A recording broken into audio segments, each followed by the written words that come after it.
Hey everyone, welcome back to the Swiftly Sung Stories podcast. I'm your host Jen, and today we have brand new Taylor content to talk about. The End of an Era episodes 1 and 2 just dropped, so I want to recap those for you today. But I don't want to do this from a, oh, look at these cool moments that we got to see standpoint. I want to look at it from a storytelling standpoint. How does it connect to the larger story that Taylor's been telling? How does it connect to Showgirl? Every piece of content that Taylor puts out is telling a story. Whether it's an album or a docu-series or a documentary or music video, they're all telling stories and they all connect together. So how does this docu-series connect? So we're going to see what all these through lines look like, and we're going to see what new information Taylor has told us about her larger story and about where she's going next. In my last episode, I talked about the themes of life as a showgirl, the stories that she's telling on that album, and I want to see how the docuseries connects and maybe how it's going to lead into her writing and recording of the life of Showgirl. So what's the story that she's telling with this doc? Because it's not just behind the scenes of the Eras Tour, it's so much more than that. And we get so much new information here about her process and her values and her worldview. And I think it really fills in a lot of blanks from these last few eras and answers a lot of these long-running questions that we've had about her career and about her life.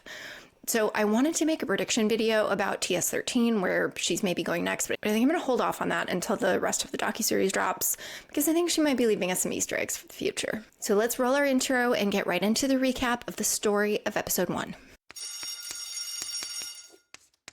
Welcome to Swiftly Sung Stories, where we unpack the Taylor Swift universe one era, album, and lyric at a time.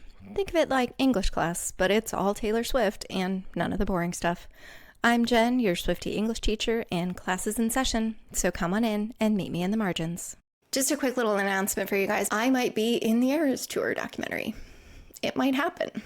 About 6 months ago, I was contacted by a documentarian who wanted to license one of my TikToks. And that TikTok video was my thoughts on about the end of the Eras Tour, how it was this kind of collective grief that we were all feeling, and how special and unique this cultural moment was. I'll link it below in the show notes. Give me a follow if you head on over there to TikTok, but it wasn't a viral video by far. And so I was a little suspicious when this person reached out to me, because the contents of this video was very specifically about the Eras Tour. She said it was for a documentary about concert tours and what they mean in our larger cultural landscape. I didn't want to get my hopes up, but it's kind of suspicious, right? So mental note. This was before the End of an Era docuseries was even announced, and I got kind of excited, but I didn't want to freak out and tell the world because it wasn't a for sure thing. So yesterday, as I'm finishing episode 1, I see this documentarian's name in the credits as they're rolling. It is a very unique name.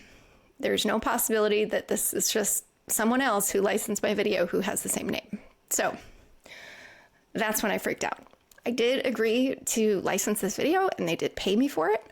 But just because they did that doesn't mean it's going to end up in the final cut. But they are using other creators' videos in these episodes so far. We've seen that. Is it a possibility that I'm going to be in the documentary? Maybe. I don't know.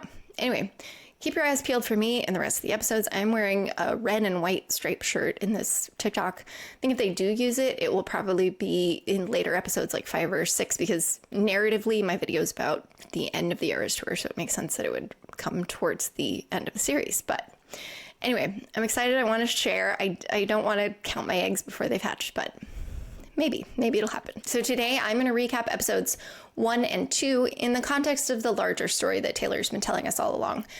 Next week will be episodes 3 and 4, and then 5 and 6 drop on Boxing Day, and I'll try to get those out after Christmas if I can, but life happens and it's Christmas. So then I will be taking a break, because it has been a long few months of starting this channel, putting out a whole bunch of content, and I desperately need a break. But I will be back sometime in January, and we will pick up with predictions for TS13 and where Taylor could be going next.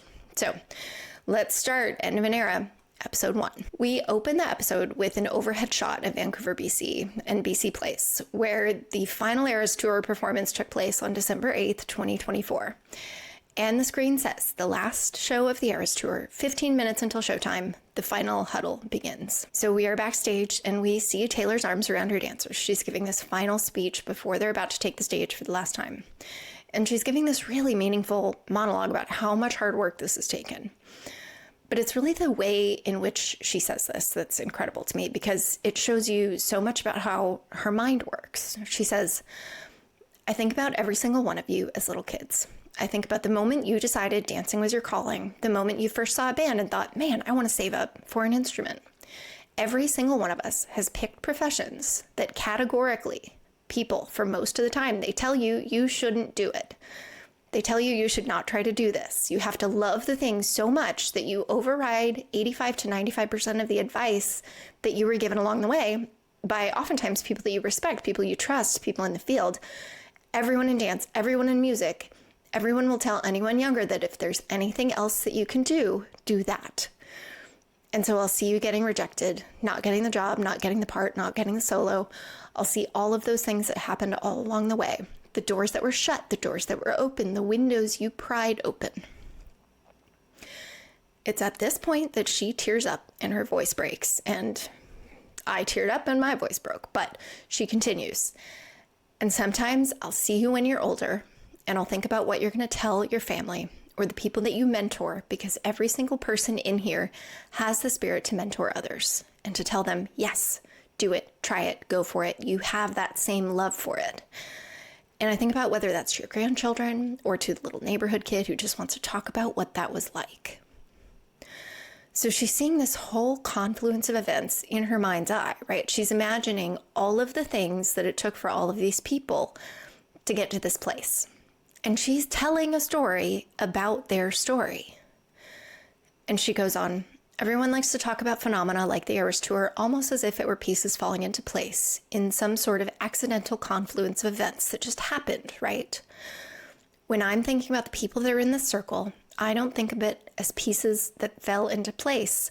I think of each of you as like tectonic plates on the earth that took millions of micro decisions and forces of you pushing inch by inch closer together. And the Eras Tour wasn't when all the pieces fell into place. That was just when every single one of us had done so much work to where this tour was when we all clicked together. It is our job to make this look accidental, and it is our job to make this look effortless. But I just want every single one of you to know that I, in no way, shape, or form, look at this as the pieces falling into place. You put the pieces where they are. This is the biggest challenge any of us has ever done. Tonight, we complete that challenge. Whew.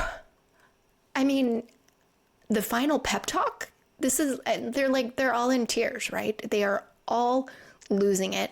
And the entire audience watching this at home is losing it. And while all of this is happening, while we are seeing Taylor give this super emotional speech, there is footage of her on the way to the stage, from the car to the cleaning cart to the understage to the platform. So it's building this emotional tension, right? And if you're like me, you were already bawling. But this speech, I think this gives us the most amount of insight in this entire episode about Taylor as a storyteller, because she's not just saying, I see you and I appreciate you and all your hard work. I couldn't do this without you. No, it is so much more than that. And it's so much more than that because she is telling a story. And because she is damn good at telling stories and telling stories that resonate and tug at our heartstrings and punch us in the gut. But above all, her stories connect. They foster connection. And it's here in this moment where she's fostering connection with her teammates, and we can see how her mind works. She's not only focused on the here and now, she's like zoomed out and she's looking at all the pieces of all of the lives and all of the decisions that it took working in just the right way so that they reached this place. And we kind of always knew that her mind worked this way because she does this in her storytelling all the time, right? This like zooming in and out, looking at both the large and the small, and her mind works in this natural storytelling narrative way. But to see it in context, when it's not in songwriting, but looking at the larger picture, that is a really cool moment to see. And it's like a movie reel playing in her mind. And she sees all of her dancers and her band as children and how they had to do all of the hard work and not listen to the naysayers and push through to get to where they are today. They all beat these incredible odds to get to this place where they are the exception, not the rule. And when she's speaking about all of them, she's thinking about all of their stories. She's also telling her own story. And it's the story that she's been telling us all along. I've never been a natural. All I do is try, try, try. She's been on this journey filled with pitfalls and trials and tribulations. And this story that she tells us, that she's always told us, is that she gets through those things by working her ass off and with a lot of creativity and with a lot of help from her team. But what I like most about this speech is that we can so clearly see that she not only thinks and speaks in narratives, in stories, but she thinks in metaphors. And she takes one metaphor, pieces falling into place, and she uses that to make a leap into another metaphor, tectonic plates. And they're both these like jigsaw like metaphors, right? But one is miraculous, it just happened. And the opposite, it's full of time and pressure. So she compares this team to tectonic plates rubbing up against one another with all of this pressure of the industry and expectations and being the mirror ball spinning on your tallest tiptoes to entertain. But instead of breaking, instead of shattering with all that pressure, they sync up. And this pressure pushed them into the exact right configuration to be together. And there's a lot of pressure in this environment still, but it's not an earthquake that ruptures and destroys everything. It just kind of rumbles beneath the surface with this excitement and energy and connection. So she's used these incredibly emotional metaphors in a speech to her team. Like, who does that? What kind of boss does that? But of course she does. Of course she does. It's Taylor Swift. So we see this incredibly emotional moment. And then she gets on her platform. It rises up and she goes out to perform one last time in this career-defining tour. And we get our title card, The End of an Era, Episode 1, Welcome to the Eras Tour. So now that she's shown us how it ended, we're going to go back to how it began. And we get to hear about how she came up with the ideas for the Eras Tour. She says the idea came to her about 2 years before. She came up with the idea for the Eras Tour because of two very unpleasant factors, the Masters heist and the pandemic. And she says of the sales of her Masters, I decided to sort of defiantly re-record all of my music. And in doing that, she revisited her old stories, her old lives. And in going back through her first 6 albums, she said it was like reading her old diaries. And she says, quote, all this work is so indicative of the time I was in my life, thinking about all of the different girls I was until I was this one, unquote. And this is what she says plants the seeds of the Eras Tour, the idea of celebrating your past. But I think it's important to note that this is kind of a new mindset for Taylor. She hasn't been so celebratory of her past eras, of her past selves leading up to this. We've just gone through Folklore, Evermore, and Midnights, which are not really albums that celebrate your past. Check out the video right before this one, where I dissect all of the themes of Showgirl, if you want to deep dive about where she was during this time, because she wasn't super optimistic. But then she really clues us into her new mindset with what she says next. She says, we think these bad things are happening to me or to us. If you flip it around correctly and you react in a certain way, those things can be happening for you. So she has a new mindset. And remember that she is recording this particular interview that we're now seeing probably after the Eras Tour is over. So she's looking back over these past events and reinterpreting things that are happening to her as things that are in the long run happening for her. They're opportunities, not pitfalls. This is a major theme on Showgirl, which hopefully we get to see a little bit of the making of Showgirl in future episodes. But this is this new mindset that she has. The sky is now opalite, and it's opalite because she changed her tune. She changed her mindset. And the seeds of this new mindset are planted when she's thinking about the Eras Tour, about a tour that celebrates her past, even when she doesn't own all of her past. This is growth. This is change. And in this incredibly difficult time in her career, she's still choosing to celebrate everything that came before. She says of creating the tour that she thought of chapters, divided up by albums, and everything changes when the chapter changes. And that isn't only a great description of the Eras Tour sets and set list, but it's also a great metaphor for life. When the chapters change in our life, when we move from one season to the next, everything does change because we change. So during this voiceover, we're seeing mock-ups of the Eras Tour stage and sets. And I wanted to point out in these renderings, they are labeled Sparkle Stadium, which isn't a stadium that exists. It's just a fake name in case any of these renderings leaked, but just a cute, funny note. Then she goes into explaining how this all came together. And it took a village, and we get a scene of her coming into rehearsal to meet the dancers for the first time. She is in tears of joy. She shakes everyone's hand and introduces herself to everyone each time by saying, "Hi, I'm Taylor," which is incredible that she doesn't assume that everyone knows who she is. And I think this speaks to ego, right? Like, of course, everyone in the room knows who you are, not just because you're Taylor Swift, the most famous person on the planet, but because you're their boss. They know where they are. They're at work and they're working for you. They know who you are, but she doesn't assume. Even if you've never met your boss or your boss's boss, you know their name. But anyway, she is in tears of joy and excitement. To see her dancers' reactions to this, to meeting her, is just so incredibly sweet. So the team is in rehearsals, and then we get a montage of how this all came together. We see dance practice, we see choreography prep, and then we kind of fast forward through the months leading up to the show and how large this thing became almost immediately. We get some really sweet fan videos of scoring tickets.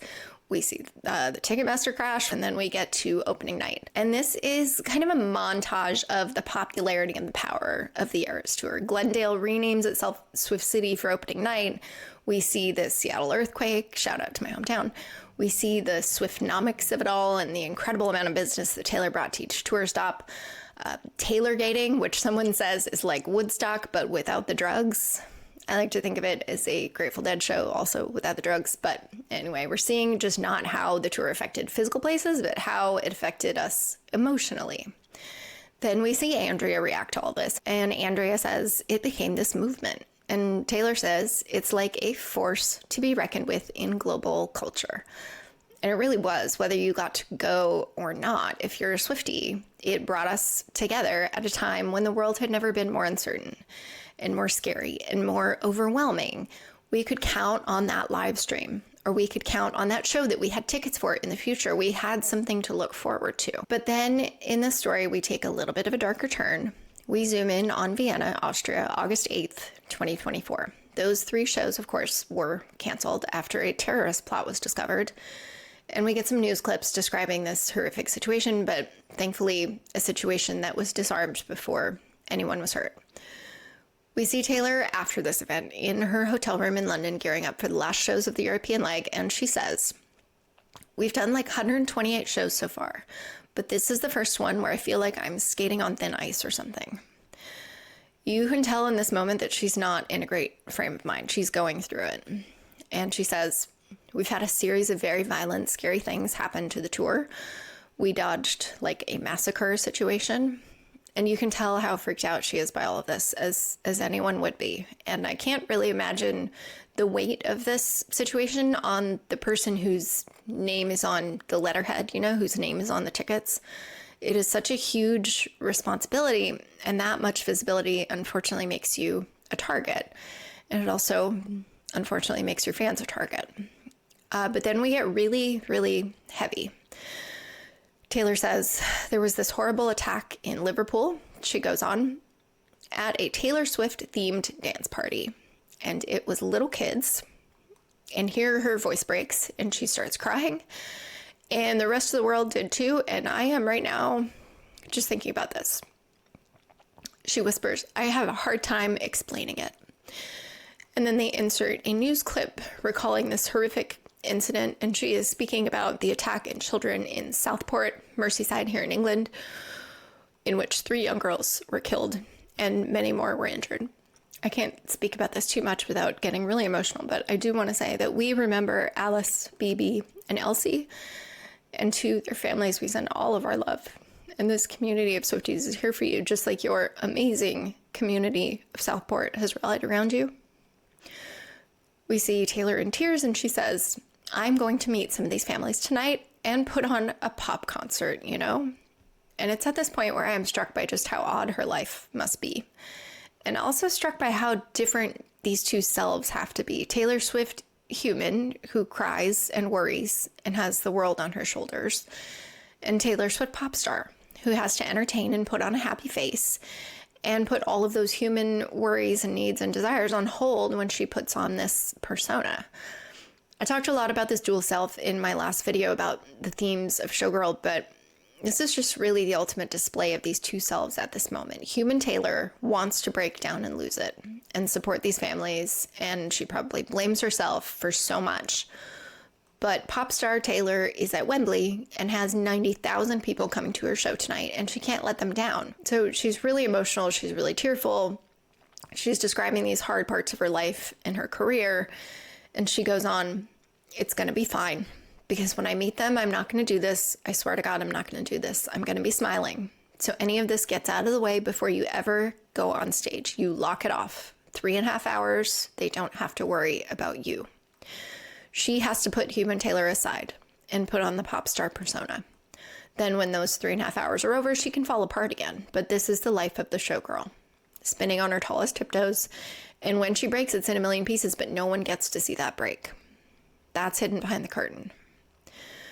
It's now 10 hours to showtime at Wembley, and we see some of the backstage and costume goings on. And then we get into a little bit about how the entire goal of this production is really to provide escapism. We hear from Amos, Taylor's bass player, who tells us that the only thing that we're trying to do is to make the world go away for a little while and make people feel seen and let them scream lyrics that they love at the top of their lungs. And I think this is a beautiful and ironic juxtaposition. All of this work, all of this money, all of these logistics that exist in the real world done by real people, it's all with the goal of making all of that stuff go away, right? Like it's this elaborate magic act. And like she says in Mirrorball, "I'll show you every version of yourself tonight." It's all a ploy to make us forget about our real lives and to get to live in this fantasy world where we're entertained so elaborately that we forget all of those everyday struggles. We get to be different versions of ourselves as we consume this show. And we get to forget about the versions of ourselves that have to pay bills and go on the school run and nurse their dying parents and fight with their boss. We get to live in an alternate reality. And that is the goal. That's the reality for all of these people putting on the show. It's to make the world go away. So when Taylor says she wanted to over-deliver, this is what she's talking about. She wanted to make it so all-consuming, so enchanting that we forget ourselves. It's escapism. And it's escapism at a time when people need it the most, in this absolutely crazy time to be alive. Now we're in the car that is taking Taylor to Wembley. We see her driving through London, and she is practicing Everything Has Changed to perform with Ed Sheeran that night. And then we get this very sweet phone call with Travis. And in any other world, this is just a regular partner phone call, right? Like it's me calling my husband to check in and talk about our days and what time we're going to be home. But these are not everyday people. These are not everyday things they're talking about. And I don't think Taylor has ever been this candid about a relationship. She's certainly never let us hear phone calls between herself and a partner. So it's very candid and very vulnerable. And I think that tells us all we need to know about this. The coolest part of this phone call to me is when she says, "Some people get a vitamin drip. I got this conversation." And what that says to me is that this relationship feeds her. And he says, "Thank you for making my life better." That is food. That is sustenance. You finally left the table. And what a simple thought. You're starving till you're not. She's fed. She's finally fed. Then we get another time marker. It is 6 hours to showtime at Wembley. And we are back to Amos, who tells us that he started working with her in 2007. That is 18 years touring together, which is incredible.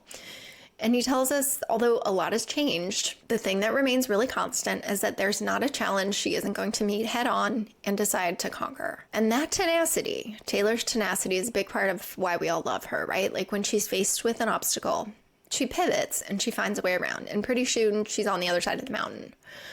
This footage is spliced with a clip of what Amos calls Taylor casting the vision for the show.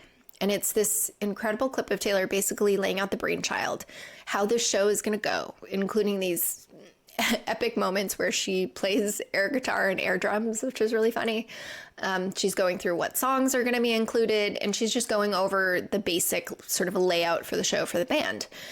And you can see how visually this is all playing in her head already. She knows exactly what it wants to be. She knows exactly what emotion she wants people to feel at what time.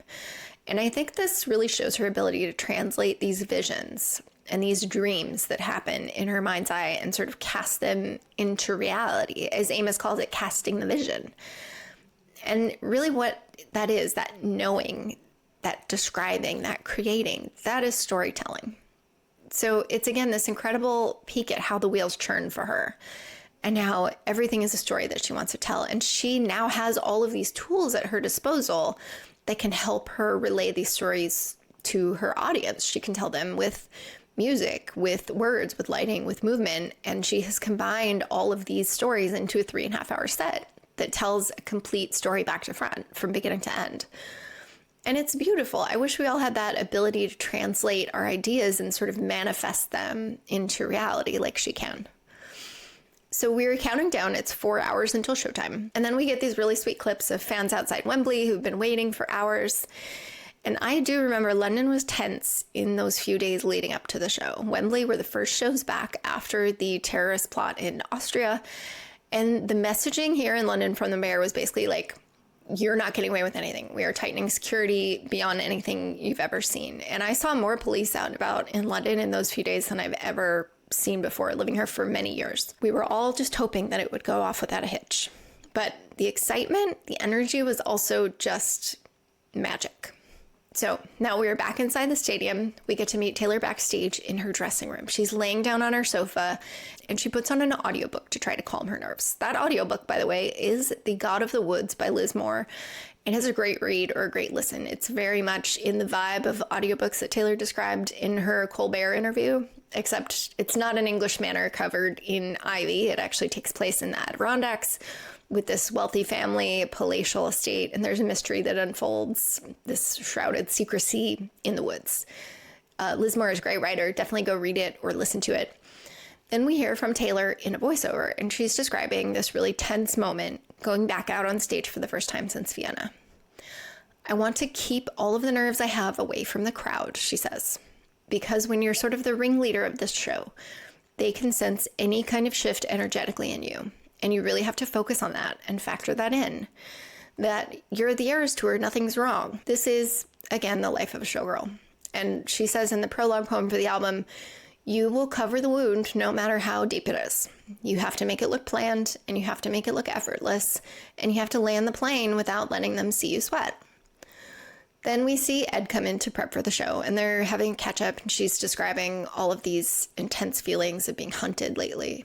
And Ed says, I feel like people have forgotten that you're a human being amongst all of this. And he's sort of gesturing to, the wider world, the wider production of the show.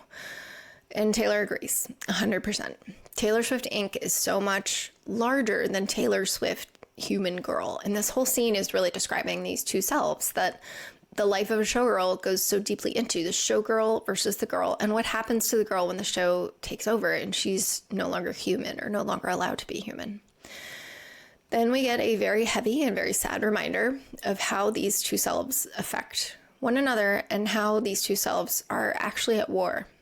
We get a paragraph on a black screen that says, before each of the 5 Wembley shows, Taylor meets privately with the survivors and families of the victims of the tragic attack in Southport. She and her mom come out of that room, both fully in tears, and the atmosphere is very, very heavy. Back in the dressing room, Taylor's mom says, I know you helped them. I know it doesn't seem like it, but I know you helped them. Taylor is in full costume and makeup, crying on the couch, and we know that she has to pick herself up and get out on that stage soon. We get a voiceover from Taylor at this point, and it says, I really do live in a reality that's very unreal a lot of the time, but it is my job to be able to kind of handle all of these feelings and perk up immediately to perform. That's just the way it's got to be. Because bottom line, that's her job, to entertain, and no one will be entertained if you can't make it through the set list. And while I think we really can't compare our struggles to Taylor's struggles, we have very different means to deal with our problems. The scale of our problems are very different. I think this is one thing that money can't buy. And while Taylor gets a lot of flack for being out of touch or complaining about her situation or just being a billionaire in her castle, this issue she's describing here can't be solved with money or success or notoriety. Money can't buy the kind of strength and the kind of compartmentalization that it takes to meet with families of murder victims, whose murders you probably feel partially responsible for, but you are not, to try to comfort them and relate to them and reassure them and have all of that heaviness and all of that weight on your shoulders, and then moments later forget all of that and go out on stage and entertain 90,000 people. That is not a normal person problem. That is not a normal person life. And that is also not a normal amount of strength and resilience and tenacity. That is a remarkable amount of strength and composure. And while I think this life has tried to tear her down and many people have tried to make her feel small and not good enough and not worthy. I do believe that all of these trials have built her into this person who can do it and can make it look effortless while she's doing it. And I think a part of what this docuseries is showing us is behind that curtain, what's really going on behind the scenes.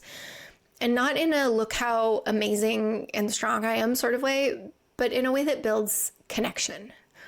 Because that's always been the goal of her stories, to build connection, no matter if she's singing a song or writing a poem or Miss Americana or showing us these 6 episodes behind the scenes. She's saying, yes, I have an abnormal life, but I am not inhuman. I am very human. And these things, all these things that you say about me and all of these things you sling at me, they affect me. And I think this series is showing us that incredibly effectively. Next, we get a bit of a mood lightener as we move towards showtime. And we get, finally for the first time, footage of her riding inside the cleaning cart. We always kind of wondered what it was like in there. We'd seen photos, but to see it actually move with her inside being swept away to the stage, pun intended. It's really sweet to see that. It's really cool. So we see her under the stage. We see the LED screen countdown and the crowd at Wembley is pumped. And then we finally see her appear. And through this montage of that first night back at Wembley, we get a voiceover and she talks about locking eyes with the crowd. I see the mass quantities of joy that everyone's feeling, she says. What's interesting is there's some joy in the show, but there's a lot of emotions that aren't just put on your smiley face and come to the Eras Tour. It's so much more. And this is a really interesting point from Taylor because it's not a totally happy show. And looking at the set list, I would say that maybe 30% max are happy songs because most of her catalog aren't fully happy songs, right? So what makes it translate into joy in the crowd when she's singing about really heavy stuff and emotional stuff? She explains her theory on that next, and it's a good one. You look out into the crowd, she says, and it isn't just like a blob of lights. These are millions of stories and all of these counter narratives all colliding in one place where we feel safe to be demonstrative of a whole spectrum of emotion. That stuff is really powerful. Life contains multitudes, and we're kind of exploring all of the dramatic edges of those things. That's what might be unlocking feelings of joy, feelings of euphoria, and it still gets me. It does. So her theory on why the Eras Tour brought so much joy to so many was that it allowed a space for us to feel our feelings, no matter what those feelings are. And it's that release where you have the freedom to be sad, the freedom to be happy, to be angry, to be all of those feelings, even if they're contradictory feelings. It's validated in song and in your cohorts in the crowd and the energy in the room. And that's the magic of the Eras Tour. But one piece that I want to add is that if you're a longtime Swiftie like me, you've grown up alongside these stories. Taylor's stories have become your stories, and Taylor's eras coincide with your eras, and you have emotional ties to each one of these songs. So going into that stadium, especially after she hadn't toured for what I consider to be her most vulnerable albums and powerful albums, all of that energy was built up and needed to be released. And what she says about all of these millions of stories and counter narratives, each one of those are stories in their own right, in their own lives, but they were also tied to the story of Taylor Swift because she's been narrating our lives as we've been living them. And then to finally hear those songs live, directly from the person who wrote them, that's like having an audiobook of your life narrated before your eyes. And it's doing what stories are supposed to do, which is to foster connection, not just with the audience, but with one another and within ourselves. So that's the alchemy of the Eras Tour and why it was so magical and why it felt so joyful, because we were allowed and we were allowing ourselves to revisit our past lives together. We were grieving them and then releasing those past selves together. And Taylor was essentially modeling this for us, right? By revisiting her eras and role-playing these past versions of herself, remembering both the bad and the good, we could look back at our past eras in the same way. It allows us a framework for processing our inner lives and writing our own stories, and then letting those stories go. And I think that joy in the Eras Tour is this collective release, this mass letting go and shedding of our skins in a safe place. And one more thought on this, and then we'll wrap up episode 1. I think this is the same reason why events like Southport and why Vienna felt so terrifying. not just because they were terrifying, but because the Taylor Swift universe has always been our safe space and should be a safe space. And there are people who tried to take that away. So we're at the end of the show and we get a clip of her overcome with emotion on stage, and then she's taking her final bow. And one of the first things she asks her tour manager as she comes off stage is, did anything bad happen that I need to know about? So even though she's back and she's just had this cathartic 3.5-hour show that went off without a hitch, she's immediately worried about the wider world that her fans live in and that her fans need to experience when they leave those doors. We see her in the car going back to her hotel, and she calls Travis. They have a sweet conversation where she tells him how happy he is, how the crowd must have known she needed to pick me up after the events of the past month. And then we see her get back to her hotel and greet her cats. And I have to go over this one line because it's so funny to me. She's petting one of her cats who seems like mad that she was gone. And she says, I know, I was at work. And it just struck me how odd her job is, right? Like, can you imagine coming home after performing for that many people, you're Taylor fucking Swift, in your Midnight's bodysuit, and you're just telling your pets, I know, I'm sorry, I was at work. Like, just crazy, crazy life this woman has. She's running the bath and she's talking about how she winds down. And how does she wind down? Oh, just by signing 2,000 CDs. Like, what? I don't think I could do that if I had all week. Like, my hand would fall off.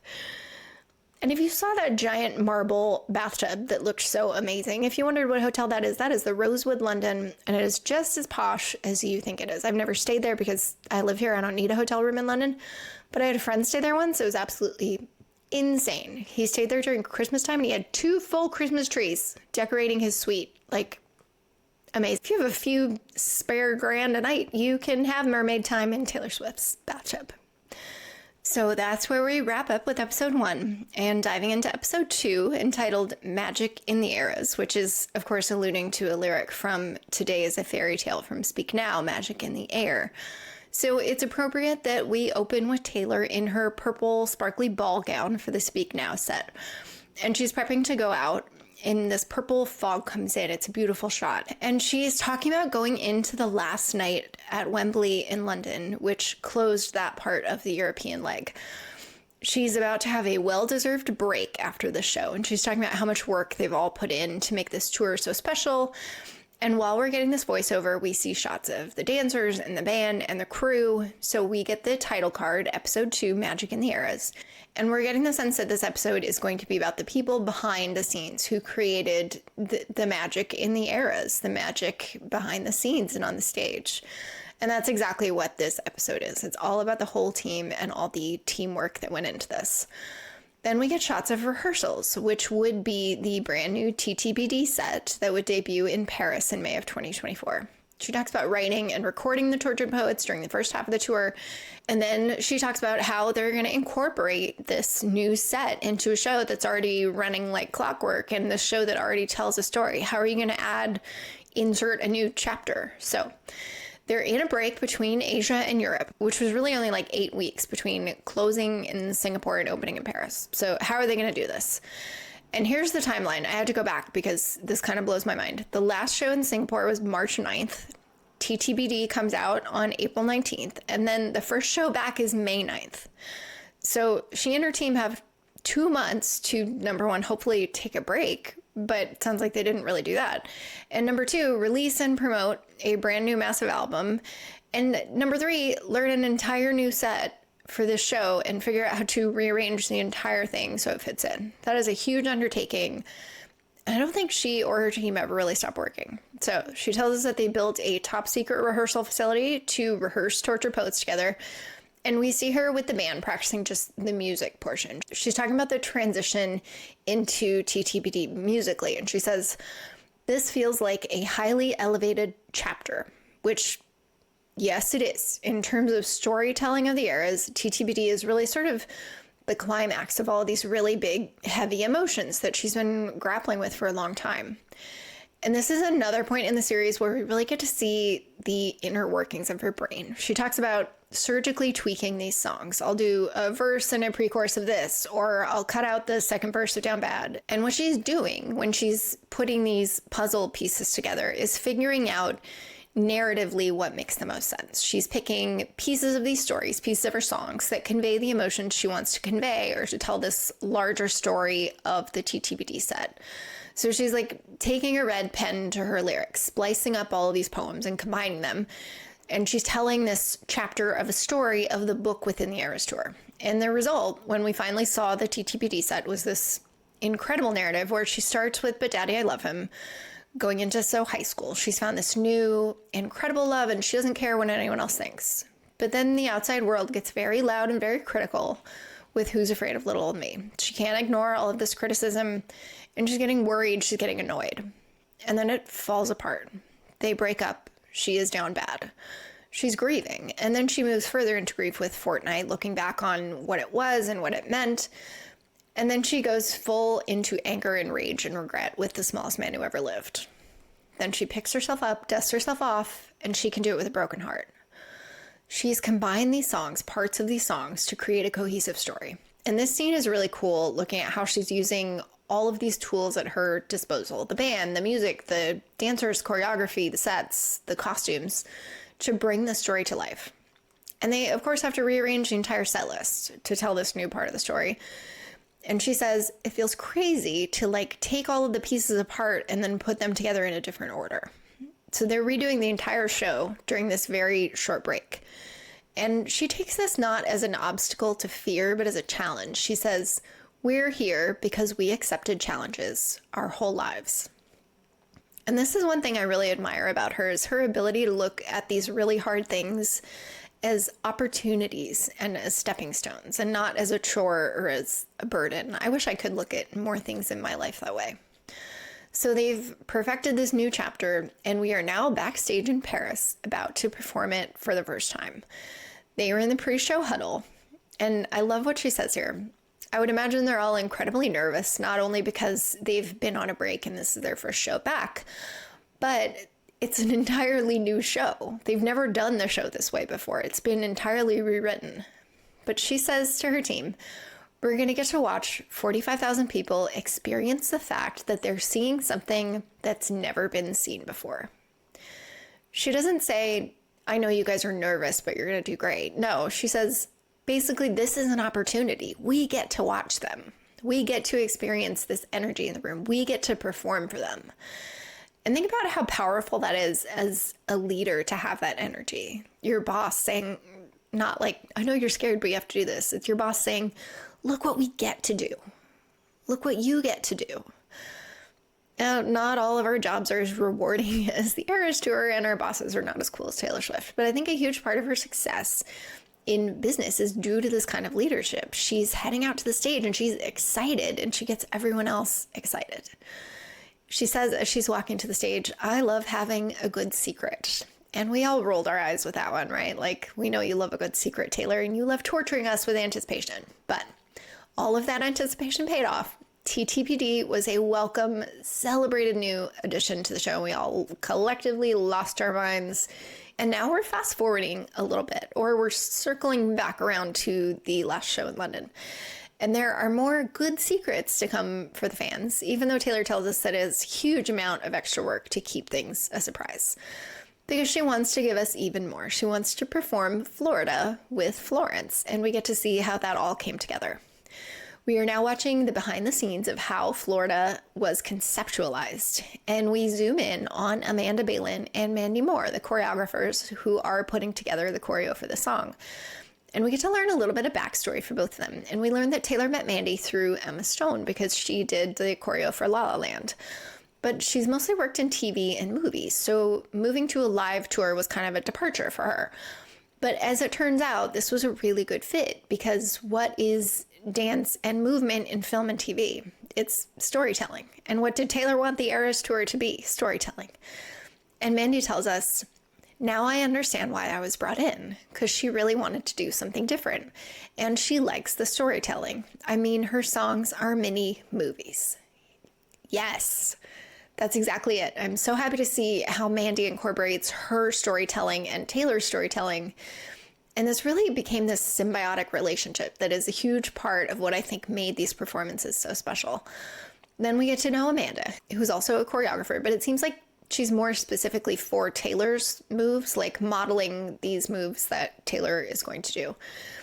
So Amanda was a professional dancer, and she's worked on tours with Janet Jackson, Lady Gaga, Celine Dion, etc.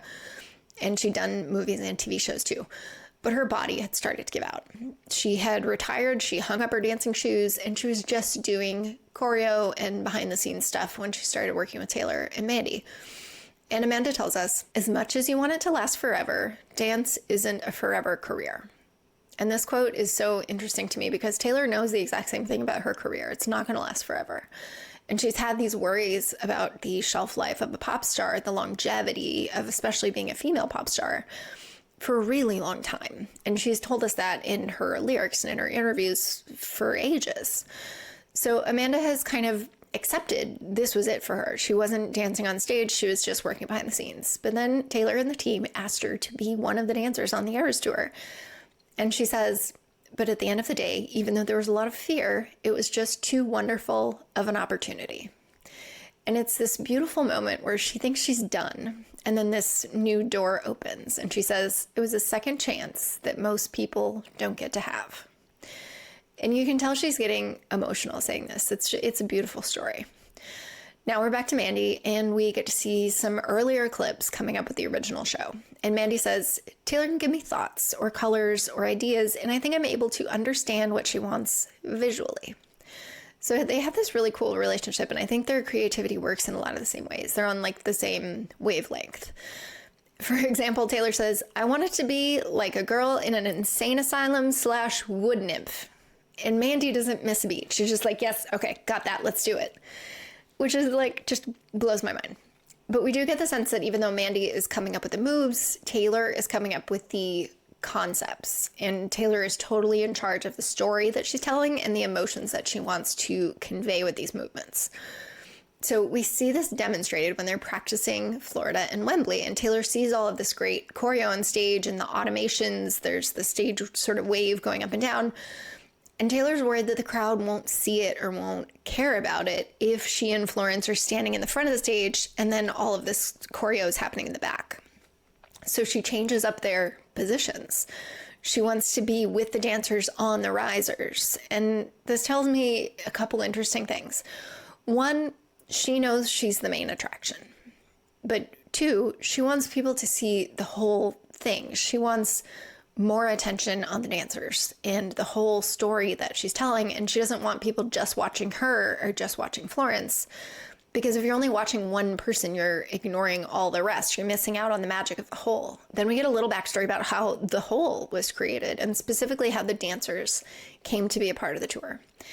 And Taylor tells us that she very intentionally did not want a uniform look or just these bland professional dancers who are all just in the background. She wanted them each to stand out on their own, and she wanted the audience to be able to connect not only with her, but with everyone on that stage. She wanted a group of diverse people who could represent what the world looks like. So it's more relatable, and so it's easier to see yourself in these people who are on the stage. And then we get an interview with everyone's favorite Eras Tour dance, Cam Saunders, and he opens with, spaces like the space that Taylor is curating on a night-to-night basis. I wish we had more of that, even outside of entertaining. It's so important to be seen, to be heard, to be understood. And I love this quote, not just because I love Cam, but because of what it says about this project as a whole and kind of Taylor's whole ethos for the tour. She's trying to build connection through storytelling, and she didn't want to tell a story where all of the characters looked and acted the same. That is a boring story if you can't tell one character from another and they're all interchangeable. Like, have you ever watched a TV show where two of the characters look remarkably alike and you know they're supposed to be different people, but you just can't tell them apart because they act too much alike or they're like written to be sort of a similar person? The result is that you don't care about that story. You turn it off one episode in. And Taylor didn't want that. And that's how we got this amazing crew of incredibly talented, diverse, unique individuals on the tour. And then we get to hear a little backstory on Cam. And he tells us that in his career in dance, he had always been told that his looks were the problem. So what are we going to do about your body? A director asked him. And he says, in life, some people are going to try to tear you down and they want you to do something else other than the thing you were in love with.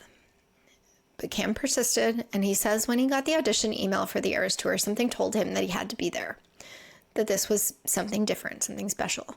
So he tells us he couldn't afford the plane ticket at the time, and he called his brother, who plays in the NFL, who actually played for the Chiefs for a while. He has played in Super Bowls, and his brother got him tickets to go to the audition.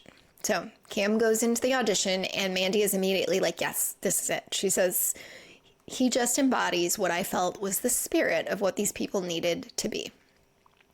So Cam set the tone for the cast, and he sets an incredible tone, and he's just a joy to watch. And Taylor says something similar about him. She says, Cam is someone who absolutely lights up not only on the stage, but our entire vibe as a tour. We see a clip of Cam with one of his bejeweled ad-libs, which were definitely one of the highlights of each night for many of us. And she continues, I don't want dancers that blend in. I don't care about them pulling focus. I want them to pull focus. I want you to feel like you saw an entire crew of individual stars on that stage. And we definitely did. We have already seen the Eras Tour dancers go on to do such incredible things, and I hope that that continues not only for them, but I hope that this kind of casting and this kind of opportunity for openness and diversity in entertainment continues. I hope she set the tone for the future. And Cam reflects on this too, and he says in maybe what is my favorite quote of the episode, now knowing that spaces like this do exist for me, that allow me to be the fullest version of me with all I have to offer in this body as it exists right now, this feels like my Super Bowl. I think this speaks to what we all want in life and in love and in our careers and in our passions, right? Like, what if we could all be loved and valued for exactly who we are, as we are, without having to change to fit in or adapt for different people or different environments? Like, what would that feel like? What if we could truly be seen for exactly who we are? And in being seen like that, we could let go of all these other people that we try to be in an effort to be accepted. I want that. I think we all want that. Now we are closing out this leg of the tour, and we get a subtitle that says, as each leg of the tour concludes, Taylor prepares bonuses for every dancer, musician, and crew member. We see her writing these cards for everyone in her dressing room, and she says, bonus day is so important because setting a precedent for the Eras Tour is really important to me, because people who work on the road, if the tour grosses more, they get more of a bonus. And these people just work so hard, and they are the best at what they do. So every single person on the crew, I've handwritten them a note. But as we're about to learn, it's not only the cards inside these envelopes that show her appreciation, it's also the checks. And they are very, very large checks. But as she's writing these notes and sealing them with this wax seal, which are very fun and great Christmas gifts if you have a nerd like me on your Christmas list, she goes, it's fun to write the notes. It's fun to think about everybody's lives that they're going to go back to and the time off they're going to have. You know, the kids they haven't seen because they've been away for months, and just making it worthwhile for them. It feels like Christmas morning when you finally get to say thank you. This whole episode so far has been about her team and about all of the people who surround her who make this possible. But this moment is really touching, and it shows how special these people are and how special this tour was. So they're gathering up the envelopes. They're going to go meet with the team. They've circled up, and Taylor tells Cam to read the note aloud. And it says, dearest Cam, we've traveled the world like we set out to do. We've dazzled the crowds, but we've missed family too. My full gratitude doesn't come from a bank, but here's bleeped out amount of money just to say thanks.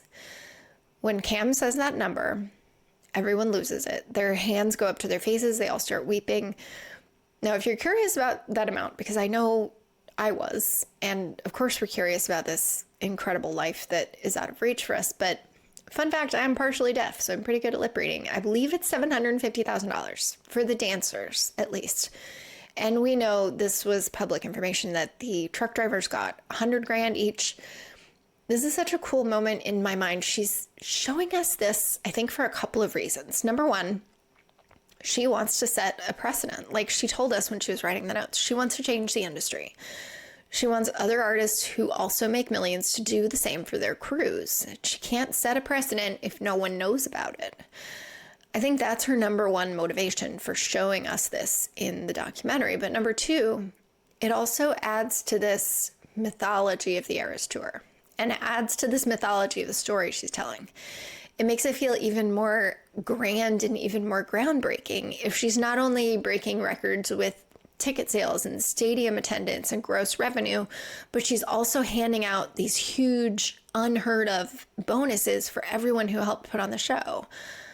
She also, by the way, gave enormous donations to food banks in every single city where the tour stopped. So I've seen a couple complaints online, like, why does she need to publicize this bonus stuff? Why did she put it in the edit? But I have to say, people who are so full of themselves and their wealth don't often brag about how much they've given away. I think she's proud of what she can do for others and earnestly proud of it, because she knows that it is those people who allow her, who help her to do what she does and to do what she loves. So that's just my 2 cents on this bonus day scene. So now we're back at Wembley rehearsing Florida, and Taylor talks a little bit about how she's learned choreography.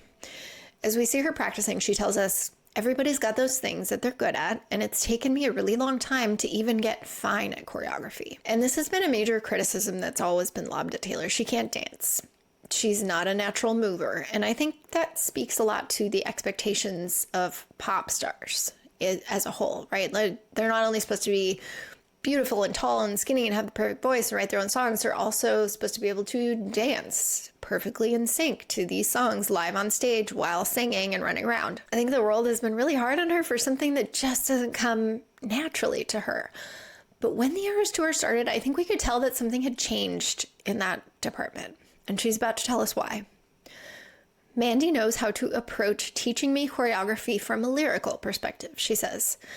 I don't do 8 counts. I learn based on what syllable of the lyric I'm attaching a movement to. And I can't really learn any other way. I've tried. And so we see her doing this in real time as she's practicing Florida. With each movement, she's singing or speaking the lyrics as she does these movements, because that's how she learns. So I think it's so cool that she found this method that works for her, and she found this person that she just clicks with and can translate these different talents into a language that Taylor understands and that Taylor can resonate with. So she goes on, learning choreography, it's not just doing a step for the sake of doing a step. It's all very visual, and it makes sense to me narratively. We're back to the storytelling of it all. If you make dance tell a story or part of the storytelling, that's when it clicks. She's shown us all along that this is how her mind works, and we get to see behind the scenes of how this all came together. Now we're back to Cam, and we get to meet his mom, who seems just like an incredible woman and an incredible mother. She's at the London show, and we get the sense that she's a VIP, right? Because of course she is. She's Cam's mom. So we get to see this really sweet moment between them where she's telling her son just how special this experience has been for her. And Cam absolutely loses it. He's so emotional and so grateful. And he says, I've watched you make so many sacrifices, so many, for us to be able to do what we're doing. He's talking about himself and his brother, the NFL player. And he goes on, being able to do what we love in such grand spaces, it's a product of how you love us. And she just nods and says, I do. Like, of course I love you. And of course I'd do anything for you. And I have to say, being a mother watching this moment, I know how Kim feels, because you would do anything for your kids. But I think the really special aspect of this relationship, and also the relationship between Taylor and her mom that we also get to see, is how much respect they have for their kids and who they are and what they want. They're not these controlling, judgmental parents who have to be overly involved, but they appreciate their children for exactly who they are. And it's obvious to see that when they were children, they were given that space and that freedom to grow and to desire things, no matter if it was unrealistic to the adult. No matter if the adult thought it was a pipe dream, the parents still supported them. Neither of these parents said, oh, I don't know, honey, you should focus on your other talents because this isn't going to get you anywhere. Or, oh, no, you can't do that because that's not a real career. No. Instead, they fostered creativity and they let their children be exactly who they are, no matter if it was something that they approved of or made sense or not. Those are magical parents right there. And I think it's incredibly rare and it's incredibly special to be able to have that type of parent, not only in childhood, but in adulthood as well. So zooming away from Cam, now we're back in the stadium and Florence joins rehearsal. And this is where we get the most important line so far in the docuseries. And it comes from Florence as she's talking about Taylor. She says, "We're similar in that the persona is huge, but the person is soft. And so I think that's why we get along." And what she's referring to here is the showgirl versus the girl. Florence in the Machine and Taylor Swift, two huge personas. These are the facades that they put on in the spotlight. This is their commercial appeal. This is their brand. This is the show. So what she means when she says the persona is huge is that the show is so much bigger than the girl. But then there's the girl inside who also just happens to bear the same name, but they're not the same. One is out on stage, built to entertain and making herself bigger and looms large over this whole industry and makes herself the mirror ball. But the girl inside is just human. The person is soft, is what Florence says about the other half of them. And a lot of what the life of a showgirl is grappling with is how these two parts of herself intersect and how they are battling one another and how one can make life very difficult for the other. And I just love this quote from Florence so much because it sums up both Taylor and what it means to be a brand in the public eye when you're also human. So Florence goes on, "Externally, the thing is really big, but like when we're together, we're just silly and goofy." And we see this demonstrated as they're practicing and dancing and jumping around and just being themselves. But when they're practicing, they're still the person. They're not the persona yet. They'll put that on. They'll put on those costumes and those layers built to protect themselves and to project themselves. And that's when Taylor Swift becomes Taylor Swift Inc. And that's when Florence Welch becomes Florence in the Machine. That's exactly what we're going to see as we head towards showtime. So we are now inside the show. We see clips of Cam's mom dancing, which is so sweet. And then during We Are Never Ever Getting Back Together, we hear Cam do his "nah bro" for the last night in London. It's just such a perfect closing British line. Then we get to see the performance of Florida on film in high def for the first time. So we see Flo under the stage and we can tell that she is nervous. She is fidgeting. She's making these like scared, awkward faces at the crew. But then she climbs onto the platform. And as the drums hit, the platform rises and she raises her arms and the crowd goes wild. And suddenly she is a different person. She is no longer Florence. She is Florence in the Machine. She's the persona. And we've talked about it. And Florence has talked about it. But to get to see it in real time, this putting on this alternate personality, becoming this other person, it happens right before our eyes. And suddenly she's not nervous anymore. She's totally confident. She's self-assured and she starts singing. And then we get to hear her reflect on this in an interview afterwards. And she says, "The feeling of coming up for the first time on that lift, it was kind of like landing on Mars. Because I'd never seen the stage lit up before. The sound of the crowd, that was really extraordinary. You know, it's like you see this cultural moment from the outside. And suddenly I was like inside of it. It was wild, but it was really fun and completely terrifying. Also, Taylor's my friend. And I know her as like this very cozy person. And I came out of that lift and I was like, oh my God, it's effing Taylor Swift." Not only did we see Florence put on her persona of Florence in the Machine, but we also got to hear her reaction to seeing Taylor Swift for the first time. Not Taylor Swift, human friend who is cozy and writes songs with her at home, but Taylor Swift Inc. Taylor Swift, the cultural phenomenon, the powerhouse, Taylor Swift, the icon. We've never gotten to see this before, this behind the scenes of what it takes to put this on. And not just this show, but this world, like this whole world requires you to be a different person. It requires you to sort of split personalities in order to survive.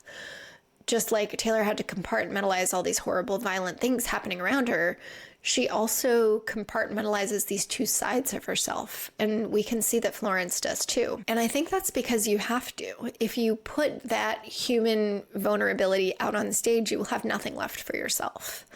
For that person inside, you have to become inhuman for a while on stage, and then you can step off and be yourself again. It's a protective measure. It's so incredible that we got to see these themes that Taylor's been discussing for a while, but especially on The Life of a Showgirl. We got to see this play out in real time.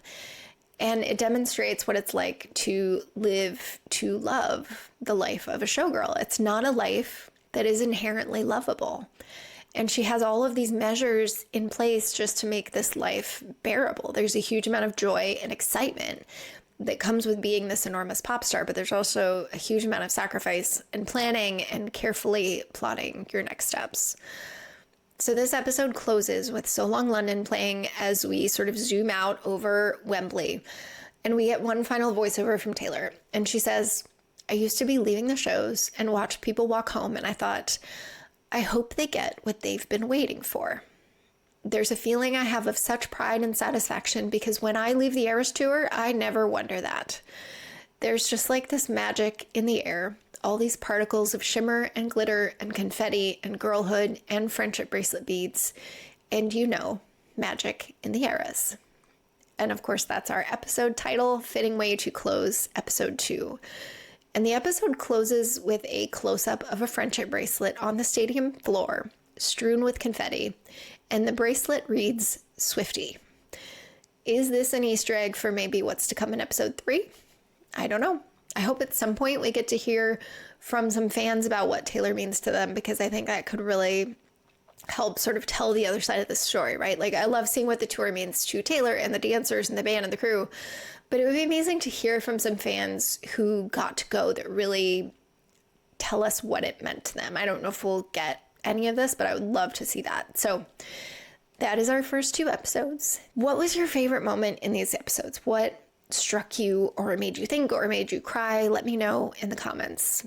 The next pair of episodes 3 and 4 drop on Friday the 19th, probably also at 12 a.m. Pacific.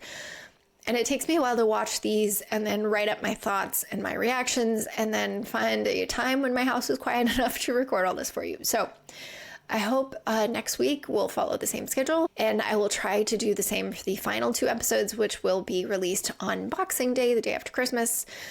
But my kids will all be home, so I don't know if that'll actually happen. But I will try my best to get it out quickly. And next week, look out for me in my red and white striped shirt. See if I made it in the doc. I hope so. But anyway, thank you so much for listening to this recap. I can't wait for next week's episodes. Please like, subscribe, and leave a review on your podcast app. Leave me a comment on YouTube. And please come back next week for more. Thank you so much for being here. I'll see you next time. That's it for this chapter of Swiftly Sung Stories. If you enjoyed this deep dive, please don't forget to follow, subscribe, or leave a review. It helps other Swifties find their way here. I'm Jen, and I had a marvelous time reading everything with you. See you next time.